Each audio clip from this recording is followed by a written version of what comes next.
뱀을 데리고 왔다. 근데 보니까 이 새끼 찐득이가 붙어있다. 여러분들 좆된 거예요. 그럼 여러분들 궁금할 수도 있잖아요. 야, 그럼 이딴 새끼 왜 들어온 거야? 뭐 다 알잖아. 나도 한 병신짓 한다는 거. 농담이고, 이 개체 같은 경우는 지금 마이트가 거의 다 치료된 개체를 지금 업어왔어요. 그래서 지금 겉으로 봤을 때는 이렇게 마이트가 없어 보일지는 모르지만 인생이 사실상 어떻게 또 개같이 굴러가는지 모르잖아요, 그치? 그래서 이렇게 새로 업어온 애들 중에서 의심되는 개체들이 있으면은 이런 것 한 번씩 조심을 해야 된다라는 걸 여러분들께 설명을 드리면서 이 마이트란 동물에 대한 모든 것, 그리고 내가 마이트를 대처하는 방법까지 여러분들 오늘 이 영상에서 말씀을 드릴 거예요. 물론 제일 좋은 예방법은 이런 마이트 걸린 개체를 데려오지 않는 게 제일 확실한 예방법이지. 근데 우리가 그걸 알았으면 이 지랄을 또 안 하고 있겠지, 그치? 그러니까 사실상 이 족같은 마이트를 잡기 위해서는 이 마이트에 대해서 좀 잘 알아야 돼. 얘네가 수명이 얼마나 되고, 알은 또 언제 까고, 그 지랄은 또 언제 하는지 이런 걸 알아야 될 거 아니야. 그래야 마이트를 잡든 뭐든 하지. 그러니까 일단 그것부터 한번 설명을 해봅시다. 자, 그럼 일단 마이트가 뭘까? 찐득이잖아, 찐득이. 틱 같은 존재지, 틱. 아이 그 틱 말고 파충류 몸에 붙어가지고 빨아먹는 그 유명한 그 씹새끼? 굉장히 작고 검은 존재들이야. 아주 족같아 진짜로. 자, 그럼 이 마이트가 태어나는 과정부터 보자고. 자, 마이트가 태어났어. 새끼야. 2주 동안 성장 과정을 거친다. 파충류 몸에서 2주 동안 피를 빨아먹으면서 아주 그냥 무럭무럭 성장을 해. 자, 그럼 2주 동안 성체가 됐어. 뭘 할까 그럼? 번식을 하겠지. 알 낳고 새끼 까고 뭐 그지랄 하겠지, 그치? 그때는 파충류 몸에서 떨어져가지고 이동을 해가지고 좀 습하고 약간 뱀들이 좋아하는 그런 환경에서 알을 까? 예를 들면 바닥재나 아니면 뭐 사육장 어딘가나. 근데 제일 웃긴 건 뭐냐면 3주 동안 숙주 없이 생존이 가능한 게 바로 마이트다. 아주 족같지? 그러니까 3주 동안 이동을 할 수 있다는 소리야. 얘네가 알을 어디에다 깠는지 몰라. 뭐 어디에든 깔 수 있어. 아무튼 알을 까서 그 다음에 다시 몸에 달라붙어가지고 계속 피 빨아먹고 또 새끼 낳고 아무튼 그 지랄을 계속 할 거야 얘네가. 그럼 얘네 수명이 정확히 얼마가 되냐? 한 달에서 2달 정도 돼. 그러니까 2달 가까이 된다고 생각을 하면 된다고. 자, 그럼 그 알을 낳았잖아. 한 클러치가 뭐 사람들마다 뭐 말이 달라. 뭐 60마리라고 하는 경우도 있고 뭐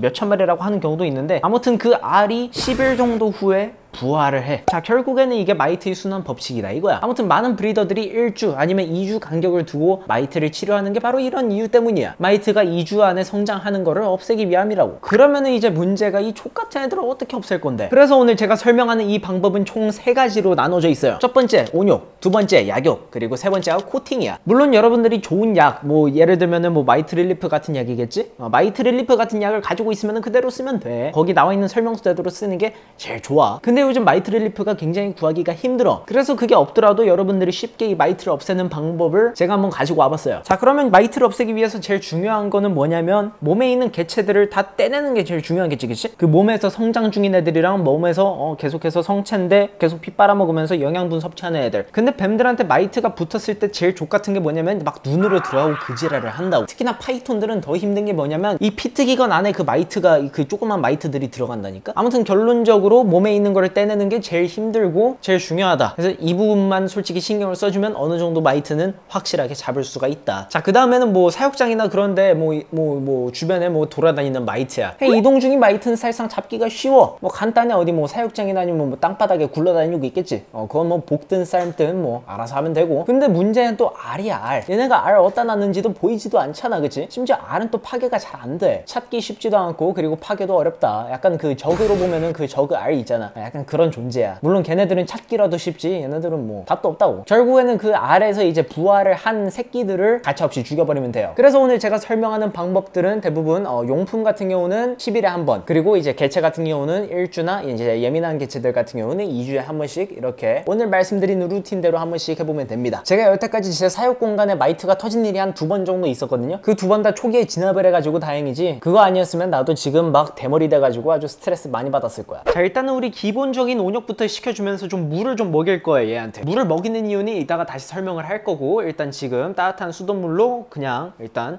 기본적인 온욕을 한 10분에서 30분 정도 해주도록 합시다.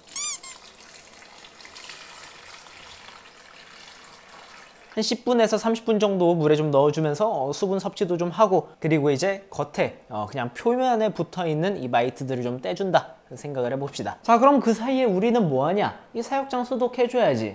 사실 이 안에 들어가는 터브 같은 거는 굉장히 쉬워. 그냥 뜨거운 물로 좀 써가지고 없앤 다음에, 그리고 뭐 약을 쓸 거면 그냥 약을 쓰는데, 아니면 그냥 햇볕에 말려놔도 웬만한 개체들은 다 죽어. 근데 문제는 이런 렉사 같은 사육장이야. 얘네가 왜 문제냐면 얘네는 물로 뿌릴 수도 없어. 뭐 포맥스 같은 거는 상관이 없겠지만 PB 같은 경우는 물을 좀 뿌리고 그래. 그러면 나중에 막 터브도 안 들어가고 그 지랄 난단 말이야. 그래서 얘네는 그냥 약을 좀 써가지고 좀 고생하면서 없애주는 방법밖에 없어요. 자, 그리고 사실 마이트가 이렇게 터지게 되면은 제일 먼저 해야 될 거는 여러분들 바닥재를 없애주는 거죠. 기존에 쓰던 바닥재를 없애고, 자, 저 같은 경우는 항상 애견 패드를 사용을 해요. 청결과 소독과 그리고 이런 마이트 상황을 항상 대비를 하기 위해서. 아무튼 이렇게 마이트가 터지는 날에는 여러분들 이런 바닥재도 굉장히 심사숙고해가지고 선정을 해야 됩니다. 마이트가 터지면 뭐 다이너마이트? 자, 그럼 여러분들 다음 단계는 약육이잖아요. 우리가 사용할 거는 바로 이거예요. 이게 뭐냐면 주방세제야. 주방세제. 최대한 마트 가서 무해한 걸로 사오면 돼요. 우리는 오늘 이 세제의 계면활성제 특성을 이용을 해가지고 마이트를 좀 없애볼 거예요. 사실상 해외에서 나오는 그 마이트 약들도 대부분이 계면활성제가 들어가 있어. 하고 나머지 다 오일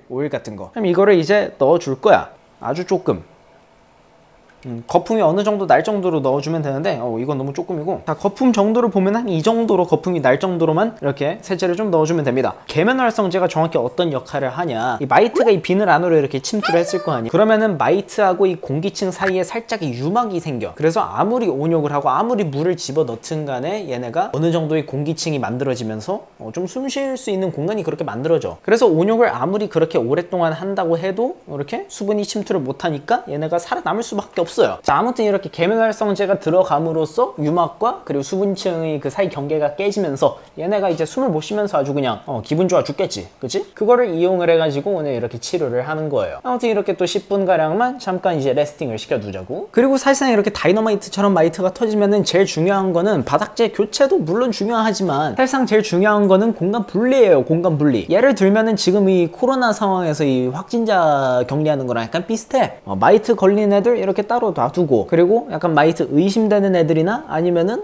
마이트 충분히 걸릴 수 있는 애들, 이런 애들 따로 놔두고, 그리고 사육 공간 따로 분리시켜주고, 그리고 이제 용품에도 충분히 마이트가 붙어 있을 수가 있으니까 얘네가 3주를 숙주 없이 생존을 할 수가 있어. 그때까지 어디든 돌아다닐 수 있다는 이 얘기야. 그렇기 때문에 사육장도 소독하는 공간 따로 분리시켜주고, 최대한 공간을 이렇게 나눠가지고 분리시켜주는 게 제일 좋아. 꼭 방이 나눠져야 되나 그런 얘기는 아니고, 같은 방에 있어도 어느 정도 공간 분리를 해놓고, 그리고 이제 바닥 청소를 좀 자주 해주면 되지. 얘네가 다른 데로 확산이 안 되게끔. 그것만 사실상 잘해줘도 이 마이트는 금방금방 잡아요. 아무튼 여러분들도 이렇게 마이트가 터지면 이런 것도 충분히 감안을 해야 된다 이 말입니다. 자, 그러면 우리도 이제 10분 가까이 된 것 같으니까 이제 꺼내가지고 물 버려주고 코팅 작업 한번 해보도록 합시다. 자, 이제 나와주고 물 좀 빼게. 자, 이렇게 물도 버리고 그리고 건조까지 시켜준 다음에 다시 이제 넣어주도록 하고, 마지막 코팅 작업은 뭘로 이루어질 거냐? 오일이야, 오일. 뱀한테 뭔 오일 마사지냐 할 수도 있겠지만 굉장히 효과가 있어. 이게 또 사실상 이렇게 장갑은 안 껴도 되는데 그냥 멋으로 껴주는 거야. 자, 우리가 오늘 쓸 오일이 뭐냐면 이 코코넛 오일이야. 근데 집에 누가 이런 코코넛 오일이 있겠어, 그치? 그러니까 여러분들은 뭐 올리브유, 만약 그거 없다 그냥 하나 사. 올리브유는 저기 요리할 때도 많이 쓰니까. 그러면 우리 한번 얼른 시작을 해보자고. 아, 씨발 왜 이렇게 안 뜯겨. 와우. 자, 이 도포 작업은 이 마이트가 이렇게 비늘 사이에 들어갔는데 이 산소층을 차단을 시켜주면서 다른 마이트들이 이제 기어오지 못하게 작용이 있습니다. 자, 근데 문제는 뭐냐면 이렇게 해도 결국에는 피트랑 콧구멍이 남아. 눈동자랑 아직 그 마이트들이 들어가 있는 건 어쩔 수가 없어. 근데 자, 아무튼 간에 이 친구 같은 경우에는 한동안 여기서 좀 격리를 시켜주다가 그 다음에 마이트 위험이 이제 슬슬 없어지면은 원래 사육 공간으로 이동을 시켜주도록 할게요. 자, 마이트가 좀 심한 애들 같은 경우에는 이거를 계속해서 없어질 때까지 반복을 하면 돼요. 마이트 특성을 살려가지고 한 1주에서 2주에 한 번씩 그렇게 진행을 시켜주면 됩니다. 자, 아무튼 간에 이렇게까지 해주면은 어느 정도 끝이 납니다. 아니지. 손도 씻고 그리고 옷도 갈아입어야지. 마이트가 어디 붙어 있을지 모른다니까? 그냥 이대로 깨끗한 뱀을 만져. 와, 축하해. 너는 앞으로 마이트 브리더가 될 사람이야.